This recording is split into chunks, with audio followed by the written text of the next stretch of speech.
আরজিকর কাণ্ডের জেরে গত মাসের শুরুর দিকে খানিক তাল কেটেছিল পটুয়াপাড়ার চেনা ছন্দের। গত কয়েক সপ্তাহ ধরে আন্দোলন যখন পুরোদমে চলেছে, সেই সময়ে পুজোর আগের কুমোরটুলির চেনা ছবিটা প্রায় দেখাই যায়নি। প্রতিমা তৈরির কাজ পুরোদমে চললেও সে সময়ে পটুয়াপাড়ায় ভিড় প্রায় ছিল না বললেই চলে। দুর্গাপুজোর মাত্র 2 সপ্তাহ আগেও সেই ছবির খুব একটা বদল ঘটেনি। বিশ্বকর্মা পুজোর পরে পটুয়াপাড়ায় আসা তরুণ তরুণীদের সংখ্যা কিছুটা বাড়লেও তা অন্যান্য বছরের তুলনায় নগণ্য বলে দাবি করছেন মৃৎশিল্পীরা। পুজোর মাসখানেক আগে থেকেই সাধারণত কুমোরটুলিতে আনাগোনা বাড়ে তরুণ তরুণী ও চিত্রগ্রাহকদের।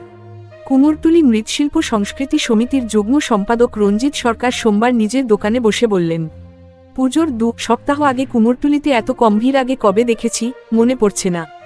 মৃৎশিল্পীদের স্টুডিওয় ছবি তোলার জন্য নির্দিষ্ট টাকার বিনিময়ে কুপন কাটতে হয় সকলকে।